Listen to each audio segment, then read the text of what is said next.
الله بن عباس رضي الله عنه قال: وقف رسول الله صلى الله عليه وسلم يوما بدار الندوة. Ibn Abbas narrating the one short incident that took place around Al-Kaaba, near to the place of Al-Nadwa, that council, that majlis that all the leaders of Quraysh used to gather. Rasulullah sallallahu alayhi wasallam stood there one day, and only of the disbelievers are gathering right there. And the Muslims, on the other hand, with Rasulullah sallallahu alayhi wasallam on the other side. And he started out of nowhere with no introductions. وَالنَّجْمِ إِذَا هَوَى مَا ضَلَّ صَاحِبُكُمْ وَمَا غَوَى وَمَا يَنطِقُ عَنِ الْهَوَى إِنْ هُوَ إِلَّا وَحْيٌ يُوحَى عَلَّمَهُ شَدِيدُ الْقُوَى.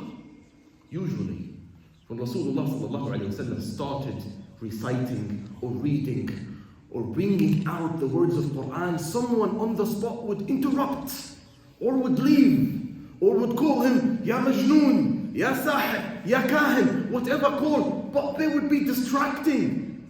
And they would tell one another, وَقَالَ الَّذِينَ كَفَرُوا لَا تَسْمَعُوا لِهَذَا الْقُرْآنِ وَالْغَوْا فِيهِ. Ilghaw fih, whenever Muhammad start reciting, make whistles in the air to distract it out, so no one would be listening. But that one occasion, no one opened a mouth, and everyone was listening to every verse. عَلَّمَهُ شَدِيدُ الْقُوَى ذُو مِرَّةٍ فَاسْتَوَى وَالنَّجْمِ إِذَا هَوَى. When the stars are fading away, your fellow, referring to himself, was never misguided nor astray. He never said a word of falsehood, and every word that comes out of his mouth is a revelation, was taught by the mighty angel, ذُو مِرَّةٍ فَاسْتَوَى. And he was all taught to him up there, بِالْأُفُقِ الْأَعْلَى. When he was very close to the last and the seventh heaven, to Allah, all these words are coming to disbelievers and they're listening. Rasulullah recited Surah Al-Najm fully to the last verse until he reached فَاسْجُدُوا لِلَّهِ. After all that shaking, those shaking verses that came and shook the hearts, the moment he came to فَاسْجُدُوا لِلَّهِ, prostrate and put your forehead on the ground for Allah, Rasulullah prostrated, and every single person listening, Muslims and non-Muslims, believers and disbelievers, men and women, all of them prostrated for Allah subhanahu wa ta'ala. And at that time, the rumors spread around that the whole village of Mecca reverted to Islam, and the people of Habasha started coming back. They couldn't believe it. But Abu Sufyan, Abu Jahl, Abu Lahab, Umayyah, they're all sitting in the back. Suddenly they raised their forehead. What did we do? They were hypnotized. They couldn't hold themselves, brothers and sisters. That sujood was mindlessly done. And this is how Surah Al-Najm was just a halal magic that Allah subhanahu wa ta'ala brought down to His Prophet and to the believers, that would shake the heart of a person, of a rocky heart that would never be shaking. And Najm is referring to Rasulullah sallallahu alayhi wa sallam himself.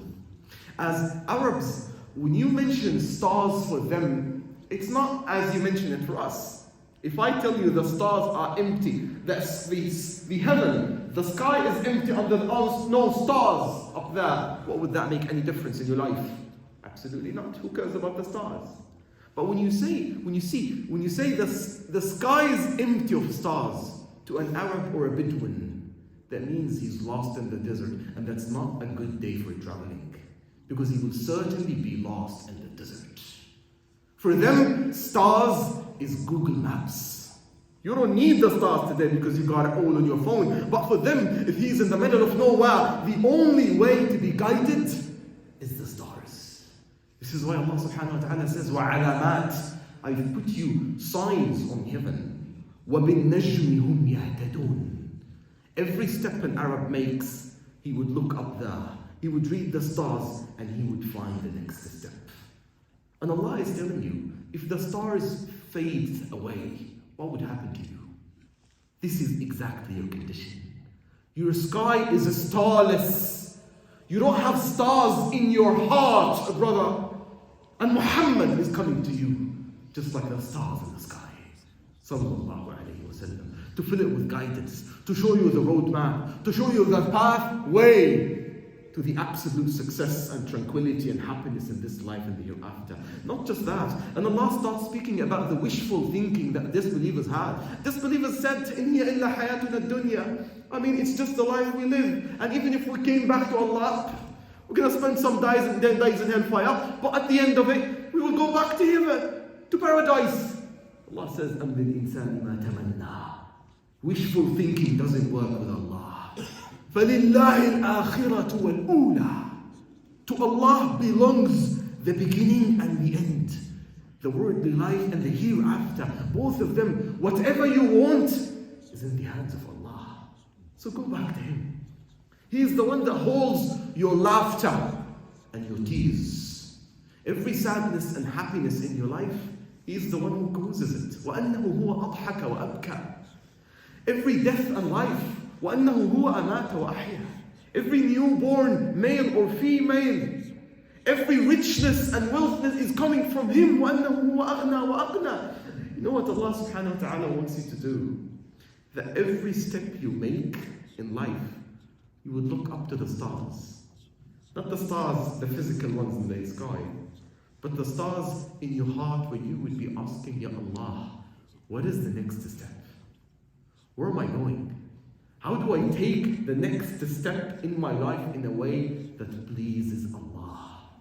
And it all starts and ends with فَاسْجُدُوا لِلَّهِ وَحْدَهُ.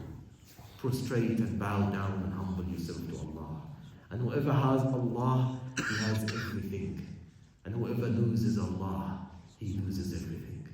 Barakallahu li wa lakum. Wa sallallahu wa sallam ala nabiyyina Muhammadin wa ala alihi wa sahbihi.